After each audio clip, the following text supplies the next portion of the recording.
हौसले की तरकस में वो कोशिश का वो तीर जिंदा रख, हौसले की तरकस में कोशिश का वो तीर जिंदा रख, हार जा चाहे जिंदगी में सब कुछ मगर फिर से जीतने की उम्मीद जिंदा रख। हेलो एवरीवन, आप सभी को मेरा नमस्कार। मैं प्रभात कुमार आपके सामने फिर से मैं आया हूं। जैसा कि आपने देखा था पिछले क्लास में कि हमने आपके लिए कम्युनिकेशन स्किल्स का एक इंट्रोडक्शन वीडियो बनाया था और उसका रिस्पांस शायद बहुत ही बढ़िया आया मेरे लिए। और उसी सीक्वेंस को आगे बढ़ाते हुए, उसी कड़ी को आगे बढ़ाते हुए आज आपके सामने मैं आया हूं फिर से। और कम्युनिकेशन स्किल का इंट्रोडक्शन वीडियो के बाद हम शुरू करेंगे चैप्टर्स की, जहां पे चैप्टर 1 हम शुरू करेंगे। और यह वीडियो जो होगा आपके लिए चैप्टर 1 का यूनिट 1 यानी लेक्चर नंबर 1 होगा। जैसा कि आप देख पा रहे हैं यहाँ पे ज्ञान 1 टेक्निकल क्लासेस वेलकम्स यू, और आगे भी सेम चीज़ वही लिखा हुआ है यहाँ पे। आप जैसा देखिए यहाँ पे आप कि ज्ञान 1 टेक्निकल क्लासेस वेलकम्स यू। और जब आगे बढ़ेंगे तो मेरा कम्युनिकेशन स्किल्स का यह लेक्चर वीडियो होगा यानी लेक्चर 1 होगा। और जैसा कि देख पा रहे हैं कम्युनिकेशन स्किल जो होता है is all about your mind. जैसे कि आप फोटो देख पा रहे हैं, पिक्चर देख पा रहे हैं, यहाँ पे पिक्चर में एक लगा हुआ है एक व्यक्ति का माइंड यानी दिमाग यहाँ पे है। और जैसा कि हमने बोला communication skill is nothing but it is totally about your mind, your thinking capacity, your thinking creativity. आपकी क्रिएटिविटी कितनी है? आप कोई भी कम्युनिकेशन स्किल करते हैं तो अपने माइंड के थ्रू करेंगे। आपका माइंड जितना ज़्यादा एक्टिव होगा, आपका माइंड जितना ज़्यादा कॉन्फिडेंट होगा, आप जितने ज़्यादा कॉन्फिडेंट होंगे, आप जितने ज़्यादा फियरलेस होंगे, आपकी कम्युनिकेशन स्किल उतना ही बेहतर होगा। तो चलते हैं अपने चैप्टर्स की ओर। और इसी चैप्टर के सीक्वेंस में कड़ी में आगे जैसा कि देख पा रहे हैं यह मेरा फोटो है। Hello everyone, I am Prabhat sir.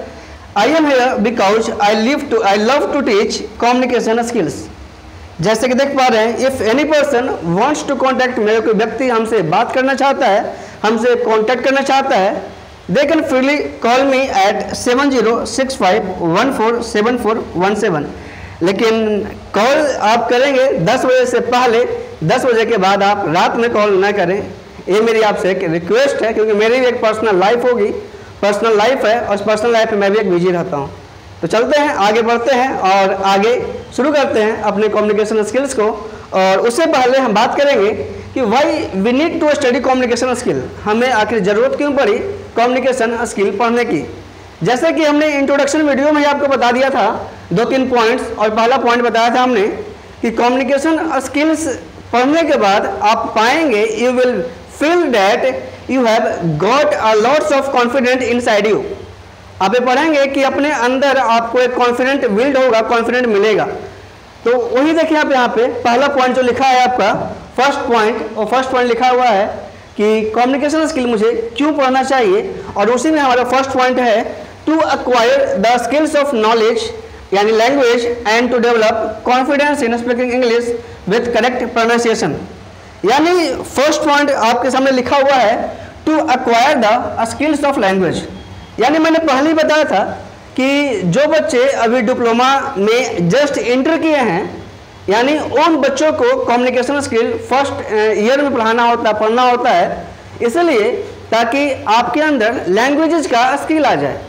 Languages का स्किल आने का मतलब होता है कि जो बच्चे हेजिटेशन फील करते हैं, जिन बच्चों को फियरलेस फील होता है, फियर फील करते हैं, जिनको डर लगता है ऑडियंस के बीच में बैठकर बात करने का, ऑडियंस के बीच में बैठकर लीडरशिप क्वालिटी दिखाने के लिए, जिन बच्चों को जो बच्चे प्रॉब्लम फेस करते हैं उनके लिए ही बेसिकली कम्युनिकेशन स्किल आया है। और जिन बच्चों का कम्युनिकेशन स्किल बढ़िया है उन बच्चों को कम्युनिकेशन स्किल और बेहतर करने के लिए आया, ताकि आपके अंदर एक लीडरशिप क्वालिटी आ जाए। आप कहीं पे भी किसी भी जगह पर आप आराम से खड़े होकर आप लोगों को फेस कर सकें, जितने भी चैलेंजेस आपके लाइफ में आते हैं उस चैलेंजेस को आप टैकल कर सकें। इसलिए आपको कम्युनिकेशन स्किल बेसिकली पढ़ाया जाता है। And you will be here you will be happy to know, आप खुश होंगे जानकर कि communication skill will play a most important role in your life. Communication skill आपके लाइफ में बहुत बड़ी रोल प्ले करने वाली है, क्योंकि कम्युनिकेशन स्किल से ही आप एक इंसान बन पाएंगे कि हमें दूसरों के साथ बात कैसे करनी है, दूसरों के साथ हैंडल सिचुएशंस को हैंडल कैसे करना है, हमें प्रोजेक्ट अगर कहीं मिलता है, टास्क कहीं मिलता है, कुछ होमवर्क कहीं मिलता है, तो उन होमवर्क, उन प्रोजेक्ट को हमें कैसे टैकल करना है, हम अपने अंदर की लीडरशिप क्वालिटी को बाहर कैसे लेके आएँ, आप सब कुछ सीखेंगे कम्युनिकेशन स्किल की वजह से ही। आप ये भी सीखेंगे कम्युनिकेशन स्किल्स में कि हमें बोलना कैसे चाहिए, हाउ टू स्पीक, हमें लिखना कैसे चाहिए, हाउ टू राइट, हमें सुननी कैसे चाहिए, हाउ टू लिसन, एंड हमें पढ़ना, ऐसे यहाँ पे ये भी पढ़ेंगे कि हमें पढ़ना कैसे चाहिए, that is called as how to read. हाँ ये ना, यानी फर्स्ट जो हमारा लाइन लिखा हुआ है, to acquire the skills of languages, यानी आपके अंदर एक लैंग्वेज का स्किल्स आनी चाहिए, आपको पता होनी चाहिए कि लैंग्वेज का स्किल्स कितना इंपॉर्टेंट रोल आपके लाइफ में प्ले करेगा। और जस्ट इसके बाद लिखा हुआ है and to develop confidence in speaking English with correct pronunciation, यानी जैसा कि हमने पहले बताया था आपको, जहाँ पे इंट्रोडक्शन वीडियो दिया था, कि जब भी आप इंग्लिश में बात करें, इंग्लिश बोलें किसी के सामने, जब आप कुछ कोई चीज़ बात करें तो आपकी प्रोनाउंसिएशन बिल्कुल करेक्ट होनी चाहिए। अगर प्रोनाउंसिएशन करेक्ट आपका नहीं है तो आप कभी भी आपका कम्युनिकेशन इफेक्टिव कम्युनिकेशन नहीं कहलाएगा। एग्जाम्पल के तौर पे अगर मैं किसी व्यक्ति से पूछता हूँ कि बताओ क्या लिखा हुआ है, आप बिल्कुल सही पढ़ रहे हैं, आप बोलेंगे सर नेचर लिखा हुआ है, लेकिन एक व्यक्ति आपके सामने आके बोलता है कि सर नटोरे लिखा हुआ है। अब बताइए आप एक चीज़ को कि नटोरे, अगर आपके सामने बोलता है कि मेरा नटोरे बहुत बेहतर है, हमारा नटोरे बहुत बेहतर है, तो क्या आप समझ पाएंगे? क्या नहीं समझ पाएंगे। कोई व्यक्ति पूछेगा आपसे बताओ क्या लिखा हुआ है, तो आप भी सही पढ़ पा रहे हैं यहाँ पे कि लिखा हुआ है फ्यूचर, लेकिन कोई लड़का या कोई लड़की या कोई गर्ल्स आपके सामने आके बोलेगी कि मेरा फुटूरे सिक्योर नहीं है, तो क्या आप समझ पाएंगे? क्या नहीं समझ पाएंगे। किसी कहीं पे लिखा हुआ है, मान लीजिए GIRL, GI मतलब गी, आर मतलब गिरल, यानी अगर पढ़ लेते हैं तो गिरल, अब बोलेंगे कि वो गिरल बहुत अच्छी है, बहुत अच्छी दिख रही है, तो क्या समझ पाएंगे? क्या नहीं समझ पाएंगे। यानी आपने देखा 3 एग्जाम्पल मैंने दिया आपको। एक एग्जाम्पल दिया नेचर का, जिसको एक व्यक्ति नटोरे बोल सकता है, एक एग्जाम्पल दिया हमने फ्यूचर का, जिसको एक व्यक्ति फुटोरे बोल सकता है, और तीसरा एग्जाम्पल दिया हमने आपके लिए गर्ल का, जिसको एक व्यक्ति गिरल बोल सकता है। हाँ या ना, यानी कम्युनिकेशन स्किल बेसिकली आपको सिखाने आया है कि जब भी आप किसी के साथ कम्युनिकेट करें, किसी को कुछ मैसेज शेयर कर रहे हैं, किसी को अपने फीलिंग्स बता रहे हैं, किसी को अगर मान लीजिए अपनी आइडियाज को एक्सचेंज कर रहे हैं, तो वहाँ पे आपका प्रोनाउंसिएशन करेक्ट होना चाहिए, प्रोनाउंसिएशन बहुत ही बेहतर होना चाहिए। अगर प्रोनाउंसिएशन गलत हुआ तो मीनिंग क्या हो जाएगा सर? गलत हो जाएगा।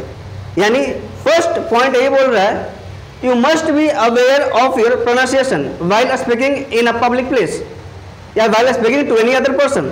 आपका प्रोनाउंसिएशन बेहतर होना चाहिए, और जो भी आप प्रोनाउंसिएट कर रहे हैं किसी वर्ड को, उसमें आपके अंदर कॉन्फिडेंट बिल्कुल आनी चाहिए, कॉन्फिडेंट झलकनी चाहिए। हाँ या ना? तो first point is all about the confident and the correct pronunciation, यानी कम्युनिकेशन स्किल आपके लिए इसीलिए आया, आपके सिलेबस में, आपके करिकुलम एक्टिविटी में इसलिए डाला गया ताकि आपका प्रोनाउंसिएशन बढ़िया हो सके, और दूसरा कि आपका कॉन्फिडेंट बूस्टअप हो सके, कॉन्फिडेंट इन्हांस हो सके। बूस्टअप और इन्हांस का मतलब होता है आपकी कॉन्फिडेंट में इंक्रीज आना, बढ़ोतरी आना। कोई दिक्कत किसी को? चले सेकंड पॉइंट की तरफ चलिए, आइए बढ़ते हैं। सेकंड पॉइंट बोल रहे हैं सर आपको, the curriculum has been designed to improve the knowledge of the language and to develop communication skills of the student, that is listening, speaking, reading and writing skill। Basically यही बोल रहा है कि हम कम्युनिकेशन स्किल से ये सीखेंगे आगे बढ़ने के बाद कि हमें कैसे सुनना चाहिए, कैसे बोलना चाहिए, कैसे पढ़ना चाहिए और कैसे लिखना चाहिए। इसका एक बेहतर एग्जाम्पल हमने आपको इंट्रोडक्शन वीडियो में दिया था, और एक लाइन बताया था आपके लिए, एक अच्छा श्रोता ही एक अच्छा वक्ता बनता है। हाँ या ना? अच्छा श्रोता एक अच्छा वक्ता बनने का मतलब हुआ कि एक व्यक्ति जिसने कभी किसी को सुना है, वही व्यक्ति कभी किसी के सामने बोल पाएगा। क्लियर? यानी बोला हमने कि जब तक आप किसी चीज को सुन ही नहीं पाते, क्या आप बोल पाते? क्या बचपन याद कीजिए सर अपना, बचपन में आप क्या आपने पढ़ना जाना था? क्या जब बच्चे आप थे, जब आपने जन्म लिया था, तो 3-4 मंथ के बाद सबसे पहले आपने क्या किया सर? सुना था, मम्मी या फिर पापा। और जब आपने मम्मी पापा सुना तो आपने बोला। हाँ या ना? और बोलने के बाद आपको बताया गया कि मम्मी और पापा को पढ़ते कैसे हैं, यानी हाउ टू रीड इट, यानी आपने सीखा कि हम कैसे पढ़ते हैं। और पढ़ने के बाद सर लास्ट स्टेज आपने क्या किया, लिखा। That is called as how to write mummy और पापा। यानी बेसिकली कम्युनिकेशन स्किल आपको सिखाएगा कि इस सीक्वेंस में, इस कड़ी में सबसे पहला पॉइंट कम्युनिकेशन में सुनना होता है, और सेकंड पॉइंट होता है सर कि आप जो जिस बात को सुना आपने उस बात को क्या कीजिए, बोलिए, स्पीक कीजिए। और स्पीक करने के बाद आपको सिखाया जाएगा कि आप रीड कैसे करना उस चीज़ों को, और रीडिंग करने के बाद आपको सिखाया जाएगा कि उसे लिखना कैसे है। यानी कम्युनिकेशन स्किल में सबसे पहला प्रोसेस होता है लिसनिंग का, सेकंड प्रोसेस होता है स्पीकिंग का, थर्ड प्रोसेस होता है रीडिंग का, और फोर्थ प्रोसेस होता है सर आपका राइटिंग का। अगर कंफ्यूजन हो अपने बचपन को याद कर लीजिएगा कि जब छोटे बच्चे थे तो सबसे पहले मुझे बोलना सिखाया गया या सुनना मैंने सीखा। सुने थे आप, और सुनने के बाद से आपने बोला था, बोलने के बाद आपने पढ़ा था, और पढ़ने के बाद से आपने लिखा था। कोई दिक्कत किसी को? यानी 4 स्टेज होगा आपका कम्युनिकेशन स्किल के इस ऑब्जेक्टिव्स में। तो चलते हैं थर्ड पॉइंट्स की ओर, और थर्ड पॉइंट बोल रहा है to perform various job functions like letter writing, maintaining office records, drawing up tender notices, writing technical reports, communicating with subordinates staffs and labourers with the superiors. यानी बोलने का मतलब हुआ कि कम्युनिकेशन स्किल जो टॉपिक डाला गया, जो चैप्टर डाला गया, इसमें आप सीखेंगे कि हम लेटर राइटिंग कैसे लिखते हैं, नोटिस राइटिंग कैसे लिखते हैं, हम यहाँ सीखेंगे मैसेज राइटिंग कैसे करते हैं, हम यहाँ पे सीखेंगे लेटर राइटिंग का टाइप्स क्या क्या होने वाला है, हम यहाँ पे ही सीखेंगे मैं ईमेल कैसे सेंड करते हैं, हम यहाँ पे ही सीखेंगे कि एप्लीकेशंस कैसे लिखते हैं। क्योंकि आप अभी से 3 साल के बाद आप बेसिकली एक फ्यूचर गोल में जाने वाले हैं, यानी कैरियर ऑब्जेक्टिव्स में जाने वाले हैं। बोलने का मतलब हुआ कि आप एक टेक्निकल फील्ड में जाएंगे, आप यहाँ से 3 साल के बाद एक फॉर्मल लाइफ जीने वाले हैं, यानी आप कहीं ना कहीं जॉब लेने वाले हैं, आप कहीं ना कहीं प्लेस्ड होने वाले हैं। और जब आप कहीं पे जॉब लेने वाले होंगे, जब कहीं पे आप प्लेस्ड होने वाले होंगे, तो वहाँ पे आपकी नॉर्मल लैंग्वेज, लोकल लैंग्वेज नहीं चलने वाली। वहाँ पे आपको हर लैंग्वेज को एक फॉर्मल लैंग्वेज देना होगा। फॉर्मल लैंग्वेज का मतलब आपको हर चीज़ें के बारे में, जैसे एग्जाम्पल के तौर पे लेटर राइटिंग का फॉर्मेट क्या होता है, नोटिस राइटिंग का फॉर्मेट क्या होता है, एप्लीकेशंस का फॉर्मेट क्या होता है, ईमेल भेजने का फॉर्मेट क्या होता है, ड्राफ्ट करने का फॉर्मेट क्या होता है, मैसेज कैसे सेंड करते हैं उसका फॉर्मेट क्या होता है, वो सब आप सीखेंगे यहाँ पे कम्युनिकेशन स्किल्स में। इससे थर्ड जो एग्जाम्पल आपको क्या दिया हमने कि कम्युनिकेशन स्किल पढ़ने की जरूरत इसलिए पड़ी ताकि यहाँ पे आपको राइटिंग स्किल्स को बढ़ाना है, क्योंकि letter writing, notice writing, applications writing, email writing, message writing, ये सभी जो आता है वो सब राइटिंग सेक्शन की बात करेंगे हम यहाँ पे। एंड थर्ड ऑब्जेक्टिव आपके लिए क्या है सर, राइटिंग सेक्शन की बात किया। और फोर्थ जब चलते हैं तो फोर्थ में क्या दिख रखा है, the curriculum also seeks to develop the students power of oral communication through effective use of body language and necessarily puts knowledge to practice through exposure in varied form। बिल्कुल सही बोला इसने। यहाँ फोर्थ पॉइंट बोल रहा है कि आपकी ओरल कम्युनिकेशन बेसिकली स्ट्रांग होनी चाहिए, क्योंकि आप किसी को अपने बातों से अट्रैक्ट तभी कर पाएंगे जब आपकी ओरल कम्युनिकेशन क्या है सर, बेहतर है। एग्जाम्पल आप सब समझिए, आपने स्कूल में पढ़ा है, क्लास 9-10 की बात करता हूँ मैं, या फिर अभी अभी जस्ट आप डिप्लोमा की लाइन में घुसा। अब याद कीजिए, सपोज चलो आपको मैं आप ही एग्जाम्पल समझाता हूँ क्योंकि आप अच्छे समझेंगे। चलिए बात करते हैं। और एक लड़के थे आपके क्लास में, मान ले जाए 10-15 लड़के थे, 4-5 लड़कियाँ थी। सुनो एग्जाम्पल समझो, 10-15 लड़के थे, 4-5 लड़कियाँ थी।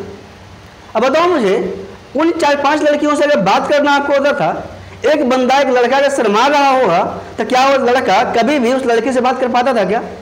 अब बात भी करता था तो बहुत हिचकिचाहट के साथ बात करता था, डर के बात करता था। और जब वो लड़का उस लड़के से हिचकिचाहट के साथ और डर के साथ बात कर रहा है, मान लेते हैं एक लड़का यहाँ पे है और दूसरा यहाँ पे सर है लड़की जिसकी चोटी है, हाँ, एक कौन है बाबू, बॉय है, एक कौन है सर हमारा, गर्ल है। इस लड़के को मान लीजिए इससे बात करना है, लेकिन इस लड़के के पास ना तो सही लैंग्वेज है, ना ही इसके पास सही प्रोनाउंसिएशन है, ना इस लड़के के पास बात करने की सही टेक्निक है, ना इस लड़के के पास कॉन्फिडेंट है, ना इस लड़के के पास सही इसकी ओरल कम्युनिकेशन है। अगर चाह कर भी लड़का बात नहीं किया, अगर बात किया भी तो क्या लड़की जो गर्ल है इसे, इस लड़की की बात करने की शैली, बात करने का तरीका क्या कभी पसंद कर पाएगी? इसको नहीं कर पाएगी। लेकिन वहीं पे दूसरा बंदा जो उसका सबसे करीबी दोस्त है, इसको हटाया और पहुंचा इससे बात करने के लिए। और इस लड़के के पास जो सेकंड बॉय था, जो इसका दोस्त था, बात करने पहुंचा इससे। जब ये बात करने पहुंचा, इस लड़के के पास कम्युनिकेशन स्किल की शैली बहुत बेहतर, कॉन्फिडेंट के साथ गया, प्रोनाउंसिएशन बहुत बेहतर इसकी ओरल कम्युनिकेशन बेहतर, बात करने की टेक्निक बेहतर, किसी चीज़ को एक्सप्रेस करने की टेक्निक बेहतर। तो बताओ मुझे, ये लड़की यानी गर्ल जो है सबसे ज़्यादा इंप्रेस किससे होगी? इससे या इसके दोस्त से? यानी इसने क्या बोला? तू नहीं तो हम सही, हाँ या ना? यानी आपने क्या देखा कि जब भी आपको किसी को अट्रैक्ट करना है, अट्रैक्ट करने का मतलब लड़की की बात नहीं कर रहा मैं, अट्रैक्ट करने का मतलब हुआ कि ऑडियंस को अपने साइड, अपने तरफ अट्रैक्ट करना। Audience in the sense, audience वहाँ पे आपका सुपीरियर भी हो सकता है, आपसे बड़े भी हो सकते हैं, सीनियर भी हो सकते हैं। ऑडियंस वहाँ पे आपसे जूनियर भी हो सकता है। एग्जाम्पल समझाता हूँ कि जब आप स्कूल में पढ़ते थे तो कभी न कभी कोई टीचर आता होगा, कभी न कभी भाषण देने के लिए माइक पे। कुछ टीचर ऐसे होते थे जिनको सुनना आपको पसंद नहीं आता था। क्यों? क्योंकि उसकी कम्युनिकेशन स्किल गंदी थी, फालतू था, बहुत ही बकवास था। और आप क्या करते थे सर? जैसे स्टेज पे आया, बोलने लगा, बीच में क्या करते थे? तालियां बजाना शुरू कर देते थे। क्यों? क्योंकि उसको समझ में आ जाए कि आपका कम्युनिकेशन स्किल बेहतर नहीं, आप यहाँ से चले जाइए। लेकिन एक व्यक्ति जो, टीचर जो स्टेज पे जब आता था, कुछ बोलता था तो लगता था कि कुछ बोल रहा है, उसकी बातों में कुछ जादू होती थी। क्यों sir? Just because of communication skill, यानी उसकी कम्युनिकेशन स्किल बेहतर हुआ करती थी, हाँ या ना? और जिस टीचर का, जिस बंदे का कम्युनिकेशन स्किल बेहतर था, उस टीचर को सुनना हर कोई पसंद करता था। I am right? यानी समझ चुके आप हैं कि कम्युनिकेशन स्किल के सीक्वेंस में आपकी ओरल कम्युनिकेशन बहुत ही बेहतर होनी चाहिए, तभी आप किसी को अपने तरफ अट्रैक्ट कर पाएंगे, अपने तरफ आप उसको एक पॉजिटिव व्यू दे पाएंगे, पॉजिटिव रिस्पॉन्स ले पाएंगे उससे आप। कोई दिक्कत किसी को? यानी आप समझ चुके होंगे कि why we need to study communication skill के बारे में। फर्स्ट पॉइंट कि अपने अंदर कॉन्फिडेंट को बिल्ड कीजिए। सेकंड पॉइंट बोला कि अपने कम्युनिकेशन के लैंग्वेज को आप इंप्रूव कीजिए। और इसमें सबसे पहले आपको सीखना होगा कि हाउ टू लिसन, उसके बाद हाउ टू स्पीक, उसके बाद हाउ टू रीड, और the fourth point is how to write. कोई दिक्कत? थर्ड पॉइंट कम्युनिकेशन स्किल आपको ये भी सिखाएगा कि हम लेटर राइटिंग कैसे करते हैं, यानी राइटिंग सेक्शंस के रिगार्डिंग जितने भी चीज़ें आएंगी वो सब आपको सिखाएगा। कौन? कम्युनिकेशन स्किल सिखाएगा। And the fourth and the most important topic and the part of this communication skill is कि आपको यहाँ सिखाएगा कि आपकी ओरल कम्युनिकेशन कैसे बेहतर कर पाएंगे, ताकि आप अपने सुपीरियर के साथ, अपने से बड़े लोगों को आप अच्छे से अट्रैक्ट कर पाएँ, अपने से बड़े लोगों को या अपने से जूनियर्स को भी आप अपने रिगार्डिंग एक पॉजिटिव रिस्पॉन्स, पॉजिटिव व्यू उससे ले पाएँ। कोई दिक्कत किसी को? चलते हैं, आगे बढ़ते हैं, और आगे बढ़ने के क्रम में हम आते हैं अगले टॉपिक की ओर, यानी चैप्टर नंबर 1 की ओर। और चैप्टर नंबर 1 कुछ इस तरीके से है, कम्युनिकेशन थ्योरी एंड प्रैक्टिसेज। यानी यहाँ पढ़ेंगे कम्युनिकेशन की थ्योरी क्या होने वाली है और उसकी प्रैक्टिसेस के बारे में पढ़ेंगे कि हम थ्योरी क्या होने वाला है कम्युनिकेशन में और उसका प्रैक्टिस कैसे करेंगे हम लोग चीज़ों को। आइए आगे बढ़ते हैं। द वर्ड कम्युनिकेशन, ध्यान समझिएगा। The word communication has been derived from the word communicare and communis. Communicare और कम्युनिस दो ऐसा वर्ड है जो डेराइव हुआ है लैटिन वर्ड से। कौन सी वर्ड से बाबू? लैटिन वर्ड से। यानी कम्युनिकेयर और दूसरा वर्ड है कम्युनिस, ये दोनों वर्ड जो हमारा है एक लैटिन वर्ड है। यानी क्वेश्चन पूछा हुआ है कि communicare and the communis is derived from which word? Answer क्या जाएगा सर? Latin word. ध्यान रहेगा आपको, कोई दिक्कत किसी को? वहाँ लैटिन वर्ड मत कर देना आप लोग। क्या मैं बोल रहा हूँ? Latin word. यानी कम्युनिकेयर और कम्युनिस्ट जो है दोनों वर्ड डिराइव कहाँ से किया गया?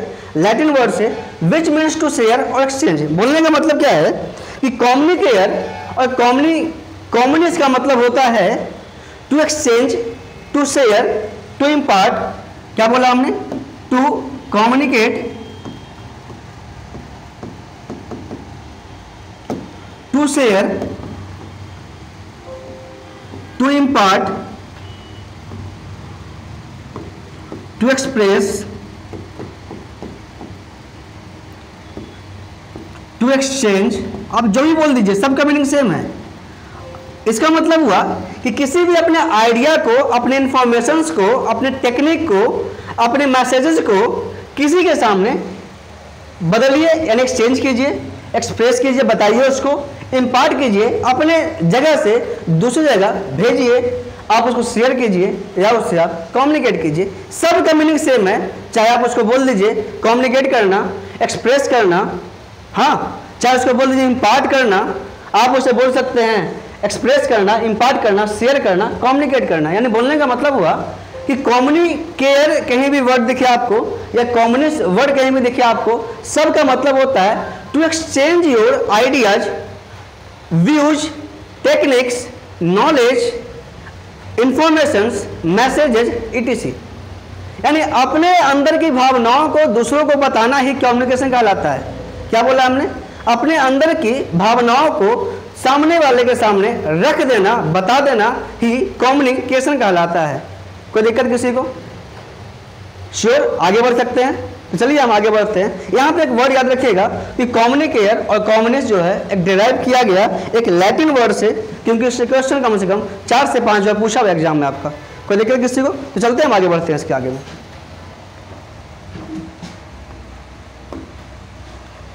इसी को हम दूसरी भाषा में बोल सकते हैं, कम्युनिकेशन को डिफाइन कर सकते हैं कि communication is the process of sharing और exchanging feelings, ideas, information, messages, etc। हमने क्या बताया sir? Communication is the process of, communication प्रक्रिया है जहां पे अपने आइडियाज को, अपने फीलिंग्स को, अपने मैसेजेस को, अपने इंफॉर्मेशंस को क्या करते हैं सर? आप शेयर करते हैं, एक जगह से दूसरी जगह पे क्या करते हैं? पहुंचाते हैं, बताते हैं। अब बताओ मुझे कि कम्युनिकेशन स्टैटिक प्रोसेस होगा या डायनामिक प्रोसेस होगा?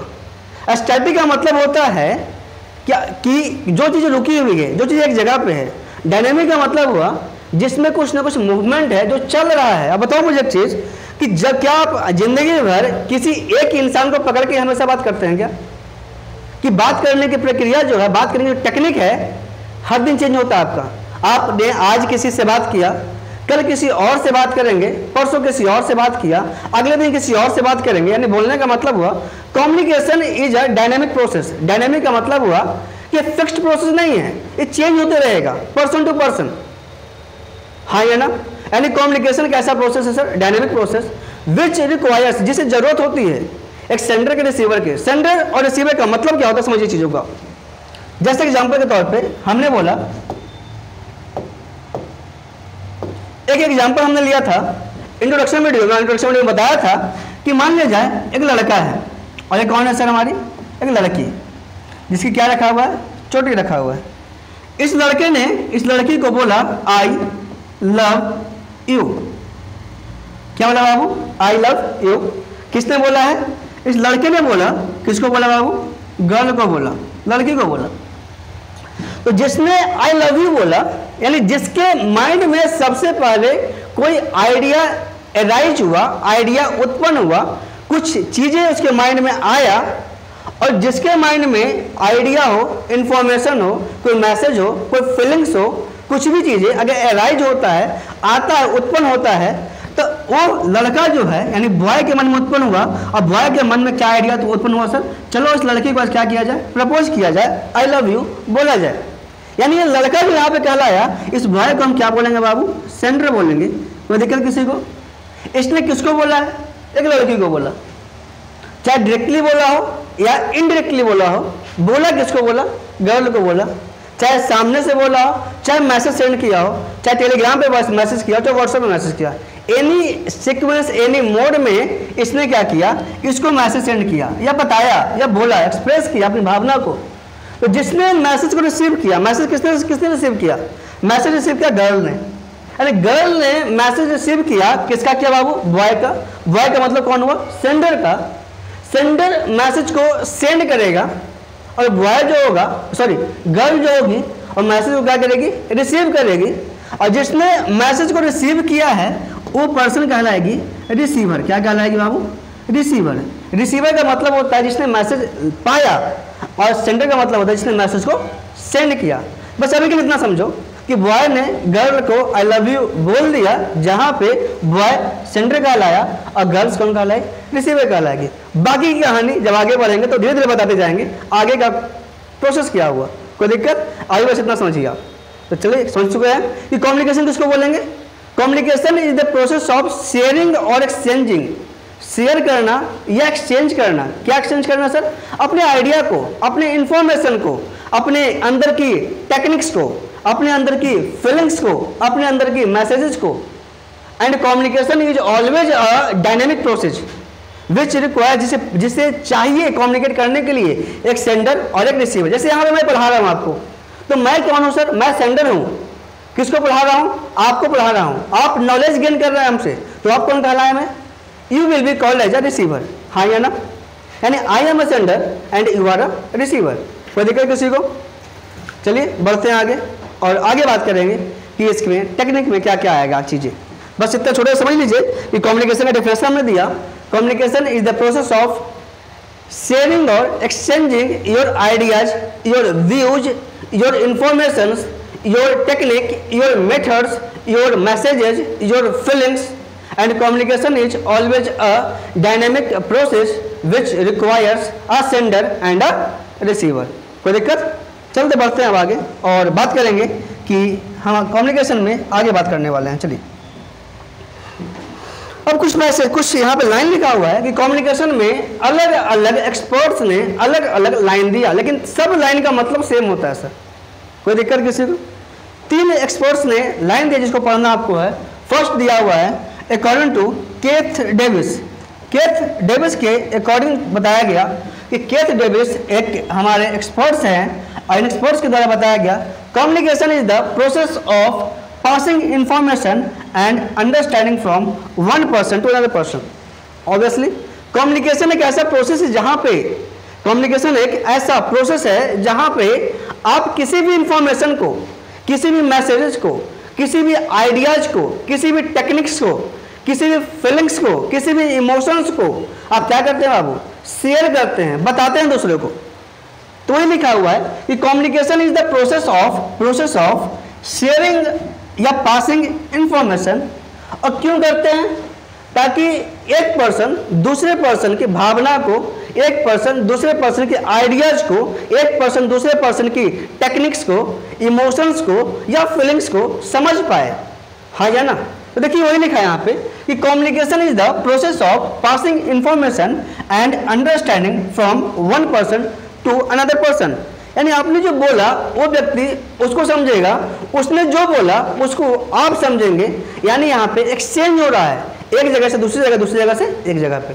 कोई दिक्कत किसी को। यानी कम्युनिकेशन एक ऐसा प्रोसेस है जहाँ पे आप अपने आइडियाज को एक्सचेंज कर रहे हैं, बता रहे हैं, हाँ या ना। और जहाँ पे इसका मीनिंग क्या होना चाहिए, and understanding from one person to another person, और एक पर्सन को दूसरे पर्सन के द्वारा समझ रहे हैं आप। तो क्वेश्चन में कैसे पूछेगा समझिएगा, आपको स्टेटमेंट देगा कि communication is the process of passing information and understanding from one person to another person is said by, किसके द्वारा बोला गया। ऑप्शन देगा आपको, पहला ऑप्शन देगा Keith Davis, Fred G Meyer, American management of association. तो आंसर सही कौन सा होगा सर आपका, कीथ डेविस, क्योंकि यह जो लाइन था बोला गया था कीथ डेविस को द्वारा। कोई दिक्कत किसी को। चलते हैं अपने दूसरे लाइन की तरफ और according to American management association, यानी अमेरिकन मैनेजमेंट एसोसिएशन के द्वारा एक लाइन दिया गया कम्युनिकेशन में और बोला गया कि communication is any behaviour that results in an exchange of meaning. मैंने पहले ही बता दिया कि तीनों का मीनिंग सेम होने वाला है, स्टेटमेंट अलग अलग होगी लेकिन मीनिंग क्या होगी सर, सेम होगी। बातें अनेक लेकिन उसका निष्कर्ष एक। कोई दिक्कत। यानी यहां बोला गया अमेरिकन मैनेजमेंट एसोसिएशन के द्वारा कि communication is any behaviour, communication एक तरह का कैरेक्टर है, एक बिहेवियर है, एक बर्ताव है, दैट रिजल्ट्स इन, जो बताता है, in an exchange of meaning, जब आप मीनिंग एक जगह से दूसरी जगह पे आप एक्सचेंज करेंगे, देंगे, शेयर करेंगे, तो हम बताएगा आपके बिहेवियर को। एग्जाम्पल के तौर पे समझिएगा, जैसे मैंने एग्जाम्पल दिया पिछले लाइन में कि यहाँ पे लड़का था, और यहाँ पे कौन थी सर? लड़की थी। यहाँ बॉय है, यहाँ गर्ल है, ठीक है। तो यहाँ पे बॉय ने इसको बोला आई लव यू, जो भी बोला हो। अब बताओ मुझे, अब इस लड़की की तरफ से रिस्पॉन्स आएगा, गर्ल की तरफ से रिस्पॉन्स आएगा। अब रिस्पॉन्स दो तरीके का होता है, एक पॉजिटिव फीडबैक और दूसरा क्या होगा सर? Negative response. अगर इस लड़के ने इसको आई लव यू बोला और लड़की वापस अगर इसको आई लव यू टू बोल दी, मतलब इस लड़के को क्या समझ में आया?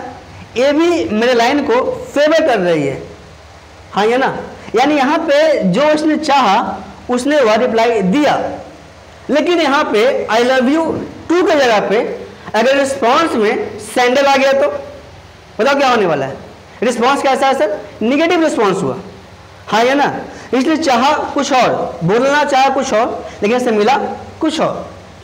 कोई दिक्कत किसी को? तो वही भी लिख रखा है पर कि that results in exchange of meaning, यानी मीनिंग कैसा, आपका बिहेवियर कैसा है, इस गर्ल के रिस्पॉन्स के आधार पर पता चलेगा आपको। यानी कम्युनिकेशन क्या है सर? कि communication is any behaviour that results in an exchange of meaning. Meaning का एक्सचेंज होना चाहिए कि मीनिंग का एक्सचेंज कैसा है, मीनिंग क्या निकलने वाला है। कोई दिक्कत किसी को? चलिए तीसरा पॉइंट पढ़ते हैं हम लोग, और तीसरे पॉइंट में जानते हैं कि हमारे तीसरे जो एक्सपर्ट थे, एक्सपर्ट का नाम था फ्रेड जी मेयर। क्या नाम था बाबू? Fred G mayor. और फ्रेड जी मेयर ने बताया हमें कि communication is the intercourse by words, letters and messages. Intercourse का मतलब होता है कि मिलान करना, मेल जोल, उसको हिंदी में क्या बोल सकते हैं? सम्मिलित।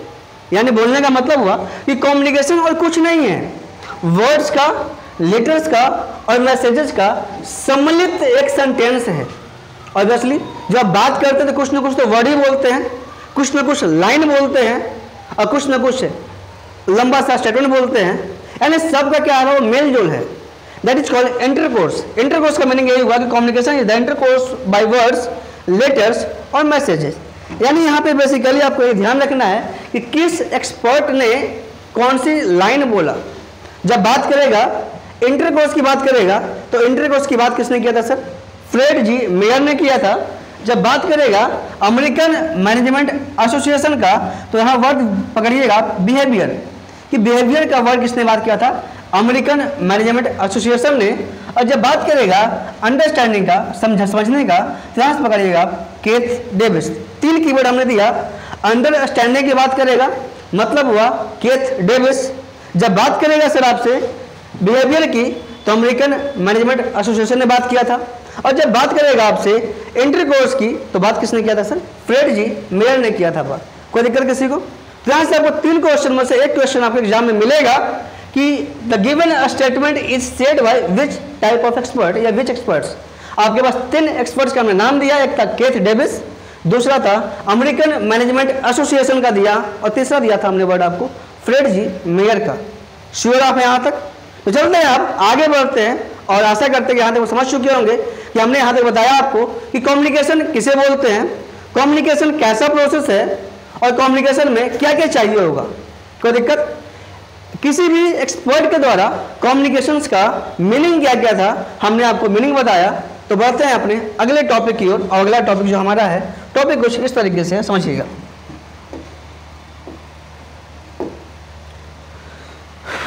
Communication cycle. चलिए मोस्ट इंपॉर्टेंट पार्ट आता है जिसके लिए आप यहाँ पे इंतजार कर रहे थे कि आखिर उस लड़के ने उस लड़की को क्या बोला। यानी लड़के ने बोल तो दिया आई लव यू, लेकिन लड़की ने क्या रिप्लाई दिया। अब हम समझाएंगे आपको यहाँ पे कि कम्युनिकेशन साइकिल में कि कम्युनिकेशन साइकिल और प्रोसेस होता क्या है बेसिकली। कोई दिक्कत किसी को? जैसे कि आप डायग्राम देख पा रहे हैं कि यहाँ पे देख रहे हैं कि यहाँ पे कम्युनिकेशन, चैनल ऑफ कम्युनिकेशन, यानी बोलने का मतलब हुआ, समझिएगा चीजों का। चलो एग्जाम्पल से समझते हैं चीजों को। एक लड़का था और यहाँ कौन है बाबू? एक लड़की है। बोलो कौन है? लड़की है। लड़के ने क्या बोला? बोलो। Very good, I love you. किसने बोला है? बॉय ने। किसको बोला है? गर्ल को। अब समझो चीजों को। मान लिया जाए आप किसी को मैसेज सेंड करते हैं मोबाइल पे आई लव यू, तो क्या मैसेज हवा में उड़ता है क्या? आई love you, I love you, I love you आपके मोबाइल में पहुंच जाता है टपक से? ऐसा होता है क्या? नहीं ना। होता क्या है सर? वहां पे एक चैनल आता है। चैनल का मतलब है मीडियम। क्या अपने मैसेज को किसके थ्रू भेजा है? या तो व्हाट्सएप के थ्रू भेजेंगे, या तो फेसबुक के थ्रू भेजेंगे, या तो टेलीग्राम के थ्रू भेजेंगे, या फिर मैसेज के थ्रू भेजेंगे। हाँ या ना? यानी यहाँ पे एक वर्ड आया और वर्ड का नाम सर हमारा है चैनल। वर्ड का क्या नाम है बाबू? चैनल। और चैनल जो वर्ड होता है ना, वो याद रखेंगे कि हमेशा सेंडर और रिसीवर के बीच में क्रिएट होता है। क्या बोला हमने? कि चैनल जो वर्ड हुआ, चैनल जो क्रिएट होता है हमेशा सेंडर और किसके बीच में रहेगा? रिसीवर के बीच में रहेगा। यानी बोलने का मतलब हुआ, जब इसने, इस बॉय ने इस गर्ल को आई लव यू बोला होगा तो यहाँ पे एक चैनल क्रिएट हुआ होगा। यानी चैनल क्रिएट होने का मतलब है मीडियम, किस मीडियम के थ्रू गया आपके पास मैसेजेस। और मीडियम भी दो तरीके का होगा सर। मीडियम के प्रोसेस में दो प्रोसेस आ गया यहाँ पे। प्रोसेस क्या आएगा समझेंगे आप यहाँ पे, देखिएगा। एक यहाँ पे सेंडर था, कौन था बाबू? सेंडर था यहाँ पे। यहाँ पे कौन था? सेंडर था। यहाँ पे कौन है बाबू? रिसीवर है। सेंडर और रिसीवर के बीच में एक यहाँ पे क्रिएट हुआ है, क्या सर? हमारा चैनल। और चैनल जो क्रिएट हुआ, क्या क्रिएट हुआ बाबू? चैनल। चैनल में दो प्रोसेस होगा। एक प्रोसेस होगा इनकोडिंग का। क्या प्रोसेस होगा बाबू? इनकोडिंग का। और दूसरा प्रोसेस होगा आपका सर यहाँ पे डिकोडिंग का। ध्यान दीजिएगा, एक प्रोसेस इनकोडिंग का और दूसरा प्रोसेस क्या बोला हमने? डिकोडिंग का। इनकोडिंग का प्रोसेस जब भी होगा तो सेंडर के साइड होगा, और डिकोडिंग का प्रोसेस जब भी होगा तो रिसीवर के साइड होगा। अब देख पा रहे हैं यहाँ पे, encoding is related to the sender whereas the decoding is related to the receiver. Encoding जो है वह सेंडर से रिलेटेड है और डिकोडिंग जो हमारा है रिसीवर से रिलेटेड है। अब हम बात करेंगे इनकोडिंग का मतलब क्या होता है, और इसके बाद बात करेंगे हम डिकोडिंग का मतलब क्या होता है। समझिएगा चीज़ों को। इनकोडिंग का मतलब हुआ कि एक लड़के ने मैसेज सेंड किया एक लड़की को, और मैसेज था आई लव यू। मैसेज क्या था बाबू? I love you. यानी बोलने का मतलब क्या हुआ कि जब भी सेंडर ने मैसेज को सेंड किया, सेंडर एक ह्यूमन लेवल लैंग्वेज में बात करेगा। यानी सेंडर जो भी होगा वो ह्यूमन लैंग्वेज की बात करेगा। हाँ या ना? यानी ह्यूमन लैंग्वेज में इस सेंडर ने एक मैसेज टाइप कर दिया, मैसेज बोल दिया, और मैसेज क्या बोला बाबू? I love you. इनकोडर का काम क्या होता है कि ह्यूमन लेवल लैंग्वेज को, ध्यान सुनते रहिएगा, इनकोडर का काम हुआ कि ह्यूमन लेवल लैंग्वेज को, यानी ह्यूमन लैंग्वेज को वह क्या करेगा कि मशीन लेवल लैंग्वेज में कन्वर्ट करेगा। किस में कन्वर्ट करेगा बाबू? मशीन लेवल लैंग्वेज में कन्वर्ट करेगा। फिर से मैं समझा रहा हूं आपको। इनकोडिंग का काम एक ही होता है कि इनकोडिंग क्या करता है कि इनकोडिंग जो होता है वह ह्यूमन लेवल लैंग्वेज को, ध्यान सुनिएगा, इनकोडिंग क्या करेगा आपको कि ह्यूमन लेवल लैंग्वेज को, इनकोडिंग क्या किया? ह्यूमन लैंग्वेज को या मशीन लेवल लैंग्वेज में कन्वर्ट किया, यानी मशीन लेवल लैंग्वेज में कन्वर्ट किया। और आपको मैं बता दूं कि मशीन सिर्फ और सिर्फ एक ही लैंग्वेज को जानता है, और वह लैंग्वेज है बाइनरी लैंग्वेज। बाइनरी लैंग्वेज का मतलब होता है कि मशीन सिर्फ और सिर्फ 0 और 1 को पहचानता है। मशीन किसको पहचानता है बाबू? 0 और 1 को। फिर से मैं बोल रहा हूँ, मशीन पहचानता सिर्फ और सिर्फ है 0 1 को। यानी जो भी इस व्यक्ति ने, इस लड़के ने यहाँ पे जो भी बोला होगा आई लव यू, उस आई लव यू को, यानी उस लाइन को इस इनकोडर ने 0 1 1 0 1 1 0 0 0 1 1 1 0, यानी जो भी वर्ड आपका हो सकता है वो सिर्फ और सिर्फ उसको 1 और 0 में कन्वर्ट कर देगा।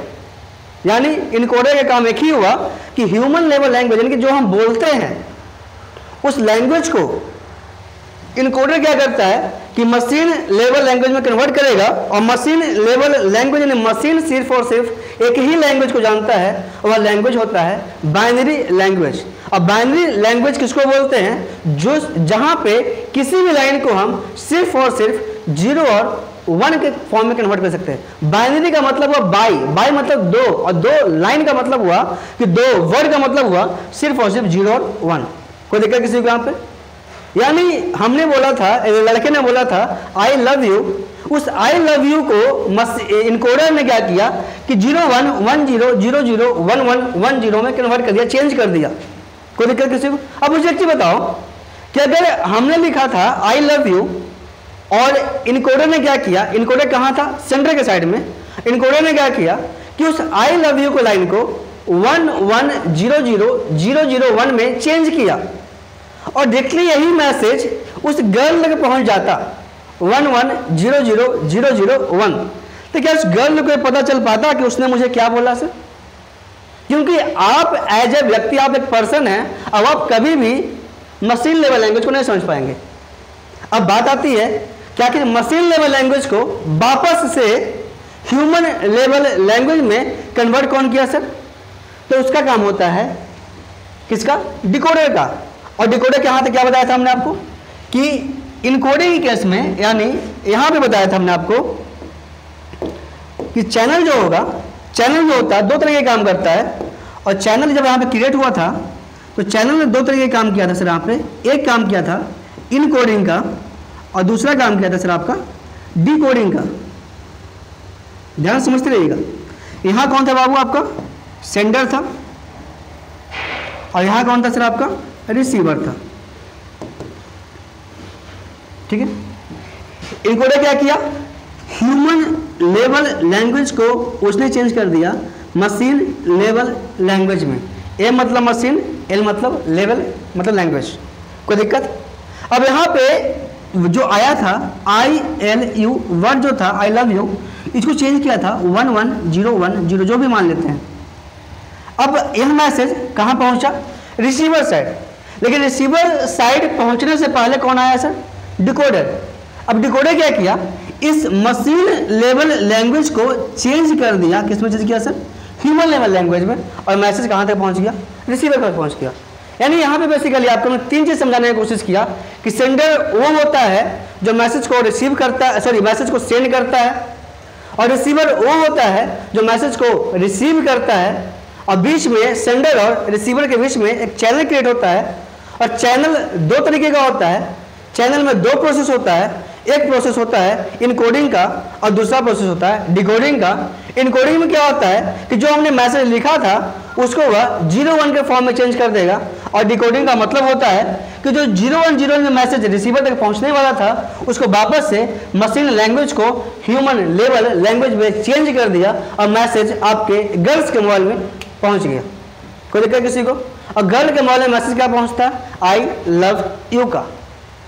अब बताओ मुझे कि हमने किसी को मैसेज सेंड किया, किसी गर्ल को, और मैसेज सेंड किया, और मैसेज सेंड करने के बाद गर्ल की तरफ से अगर कोई रिस्पॉन्स आया ही नहीं तो क्या करें? मैं समझ पाऊंगा कि उसके माइंड में क्या चल रहा है मेरे रिगार्डिंग?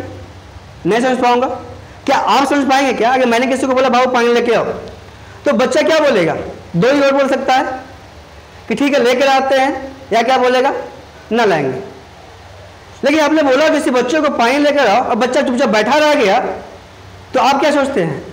दो चीज सोचेंगे, या तो उसने मेरी बात को सुनकर सुना कर दिया, या दूसरा वर्ड कि उसने मेरी बात को सुना ही नहीं होगा। तो वापस क्या करेंगे सर? फिर से उसको बोलेंगे बाबू पानी लेकर आओ, हाँ या ना। लेकिन अगर आपने बोला होता कि बाबू पानी लेके आओ और फर्स्ट टाइम वो बच्चा आपको रिप्लाई करता कि ठीक है हम लेके आएंगे या नहीं लेके आएंगे, लेकर आएंगे का मतलब हुआ कि आपका बातों का ने सेंडर जो सेंड किया मैसेज, रिसीवर ने उस मैसेज को रिसीव किया और रिसीव करने के बाद उसने दो तरीके का रिस्पॉन्स दे सकता है। पहला रिस्पॉन्स ये देगा कि ठीक है मैं लेके आता हूं, मतलब पॉजिटिव रिस्पॉन्स देगा, जब सोच रहे थे उसके अकॉर्डिंग वो काम कर दिया। लेकिन वो व्यक्ति अगर पानी लेकर नहीं आया, नहीं बोल दिया कि मैं नहीं लाऊंगा, नहीं लाऊंगा का मतलब क्या हुआ कि उसने आपके अकॉर्डिंग उसने काम नहीं किया, मतलब आपको रिस्पॉन्स उसने कैसा दिया बाबू? निगेटिव रिस्पॉन्स दिया, हाँ या ना। तो बात यहां से आती है रिस्पॉन्सेज की कि रिस्पॉन्स जब भी मिलेगा, फीडबैक जब भी मिलेगा, तो कौन देगा रिस्पॉन्स या फीडबैक? फीडबैक और रिस्पॉन्स देने का काम किसका होता है? रिसीवर का। ध्यान रखिएगा। तो क्वेश्चन पूछा यहां से कि which of the following is created between, इनमें से कौन सा सेंडर और रिसीवर के बीच में क्रिएट होता है? तो क्या क्रिएट होता है? एक चैनल क्रिएट होता है। चैनल में कितने तरीके के प्रोसेस होते हैं? How many types of process is done in between the channel? Option देगा 1, 2 3 4। आंसर क्या देंगे सर आप? 2 प्रोसेस। कौन कौन सा होगा? इनकोडिंग और दूसरा क्या होगा? डिकोडिंग। तीसरा क्वेश्चन पूछा हुआ यहां से कि which process is done in the side of sender. Sender के साइड कौन सी प्रोसेस होता है? कौन सी प्रोसेस होता है बाबू? यहाँ पे क्या लिखा है बताओ? Decoding process. यानी यहाँ क्या बोलेंगे आप सर? Decoding process. पूछा है क्वेश्चन कि which of the following process is done on the side of receiver. Receiver के साइड में कौन सी प्रोसेस होता है? Decoding process. पांचवा question, who is responsible to give the feedback. इनमें से सेंडर, चैनल और रिसीवर में से कौन रिस्पॉन्सिबल होता है फीडबैक देने के लिए? आंसर क्या जाएगा बाबू? Receiver is responsible to give the feedback. Receiver ही हमेशा आपकी बातों को रिप्लाई करेगा। फीडबैक कितने तरीके के होते हैं? 2 तरीके का, या तो पॉजिटिव या फिर निगेटिव। फीडबैक या तो पॉजिटिव हो सकता है या फीडबैक आपका निगेटिव हो पाएगा। कोई दिक्कत किसी को? यानी यहां तक समझा आपने कि सेंडर किसको बोलते हैं, आपने समझा रिसीवर किसको बोलते हैं, आपने समझा चैनल कैसे क्रिएट होगा, और आपने समझा फीडबैक का प्रोसेस क्या होता है। कोई दिक्कत? यानी आशा करते हैं आप यहां तक समझ चुके होंगे। अब हम थोड़ा सा आगे बढ़ेंगे और यही चीज देखिए यहां लिखा हुआ है, समझिएगा। Communication is a dynamic process and dynamic interactive process through which we send or share our feelings, ideas, emotions और any messages। हमने पहले ही बता दिया था आपको कि कम्युनिकेशन एक तरह का एक प्रोसेस है, और प्रोसेस कैसा है बाबू? एक सेंडिंग प्रोसेस, जहां पे हम अपने आइडियाज को, अपने फीलिंग्स को, अपने इमोशंस को, अपने नॉलेज को, अपने मैसेजेस को, अपने टेक्निक्स को दूसरे के सामने क्या करते हैं? शेयर करते हैं। और उसी प्रोसेस को हम बेसिकली क्या बोलते हैं? कम्युनिकेशन बोलते हैं। कम्युनिकेशन जो होता है वो कैसा प्रोसेस होता है बाबू? बता दिया हमने आपको। बताओ, डायनेमिक या स्टैटिक पोजीशन? तो क्या बोलेंगे आप? Communication is always a dynamic process. कोई दिक्कत? Communication requires how many types of things. Communication 2 चीज चाहिए होगा, एक सेंडर चाहिए होगा, दूसरा क्या चाहिए होगा? रिसीवर चाहिए होगा। इस सभी पे हमने बात कर लिया। कोई दिक्कत? And it has a sender and receiver, जो लिखा हुआ बात कर लिया हमने। Where sender starts the communication and the receiver या recipients receives the communication in messages. जहां सेंडर जो होता है कम्युनिकेशन को स्टार्ट करता है और रिसीवर जो होता है मैसेज को रिसीव करता है। हमने इस पर डिटेल में बात कर लिया। कोई दिक्कत किसी को? तो अब आगे बढ़ते हैं, और आगे बढ़ने के बाद समझते चीजों को।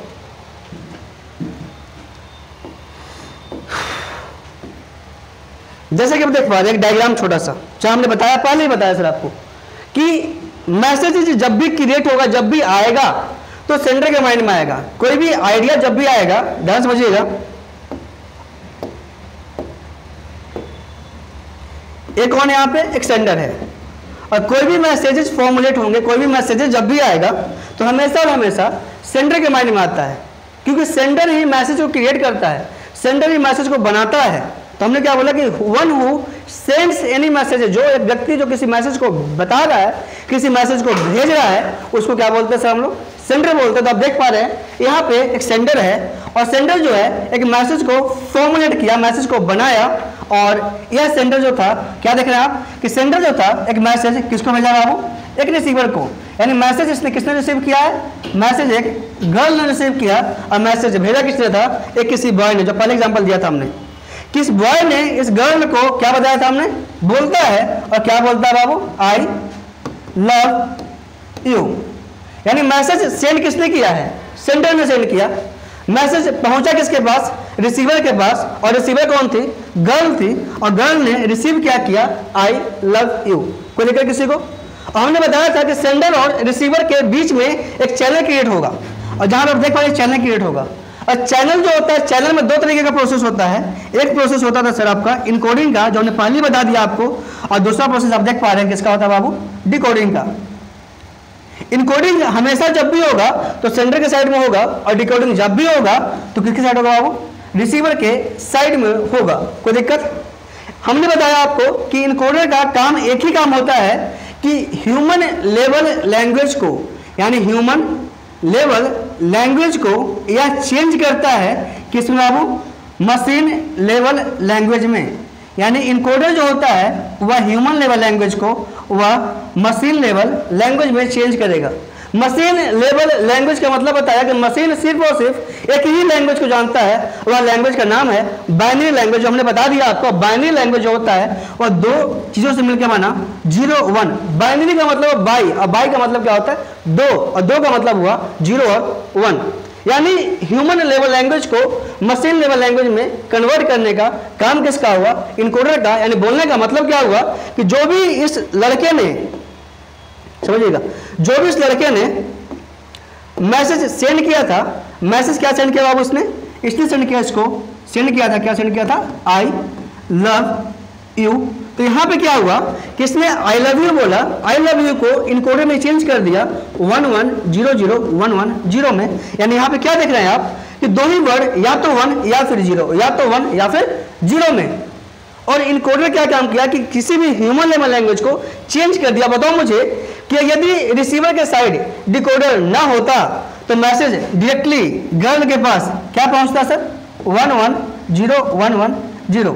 अब बताओ तुम कि तुम्हारे पास कोई मैसेज भेजता है 1110001111, तो आप क्या बोलेंगे? ये लड़का पगला के लिए पता नहीं क्या भेजी थी हमारे पास, बोलेंगे ना आप? यानी क्या मतलब हुआ कि यहाँ पे एक कोई ऐसा चैनल होना चाहिए, एक ऐसा यहाँ पे मशीन होना चाहिए जो वापस से मशीन लेवल लैंग्वेज को ह्यूमन लेवल लैंग्वेज में चेंज कर पाए। और वहां पे उसी मशीन का नाम है सर डिकोडर। डिकोडर क्या किया कि जो चैनल के थ्रू सेंड किया, क्या सेंड किया बाबू? 11001110। इस डिकोडर ने क्या किया कि मशीन लेवल लैंग्वेज को इसने चेंज कर दिया वापस, किसमें चेंज किया सर? ह्यूमन लेवल लैंग्वेज में। और ह्यूमन लेवल लैंग्वेज कभी भी बाइनरी डिजिट को नहीं समझ पाता, समझता किसको है? लैंग्वेज को, ह्यूमन के लैंग्वेज को।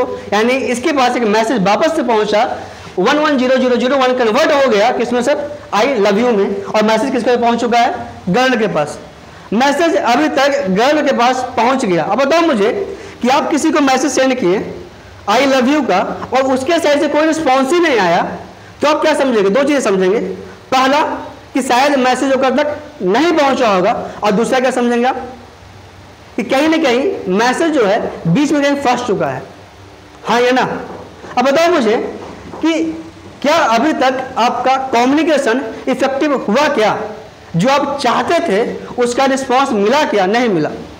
तो कम्युनिकेशन इफेक्टिव तभी होगा ना जब एक रिसीवर के साइड से कोई ना कोई रिस्पांस आएगा आपके लिए, या कोई ना कोई फीडबैक मिलेगा।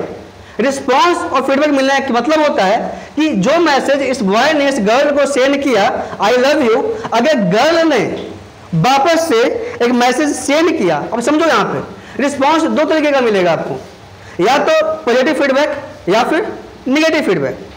पॉजिटिव फीडबैक तभी मिलेगा जब इस गर्ल जो होगी एक रिप्लाई करेगी बॉयज के मैसेज के अकॉर्डिंग। अगर गर्ल ने भी मैसेज सेंड कर दिया I love you too, I love you too, अब बताओ मुझे अगर इस गर्ल ने मैसेज सेंड किया आई लव यू टू, इसका मतलब हुआ कि जो सेंडर चाहता था गर्ल उसके अकॉर्डिंग मैसेज को सेंड की वापस, यानी दोनों की जो थिंकिंग थी वो क्या हुआ? मिला। जब थिंकिंग मिलना का मतलब होता है कि जो फीडबैक आया, और फीडबैक कैसा आया? पॉजिटिव या नेगेटिव? कैसा? पॉजिटिव फीडबैक आया।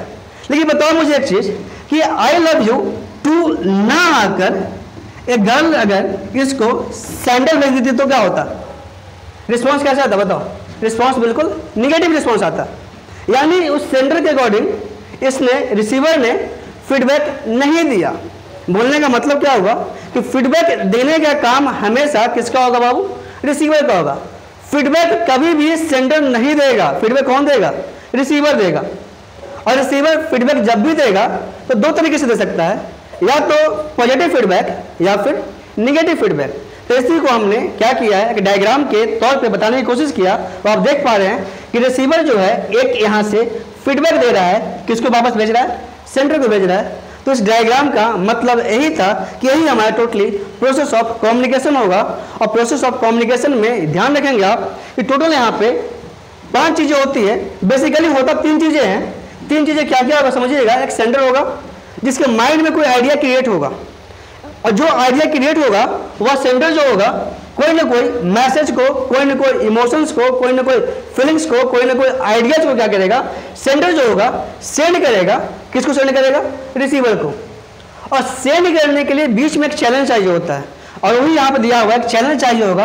और चैनल में दो तरीके का प्रोसेस होता है। एक प्रोसेस होता है इनकोडिंग का, और दूसरा प्रोसेस किसका होता है? डिकोडिंग का। इनकोडिंग जब भी होगा तो सेंडर के साइड होगा, डिकोडिंग जब भी होगा तो रिसीवर के साइड होगा।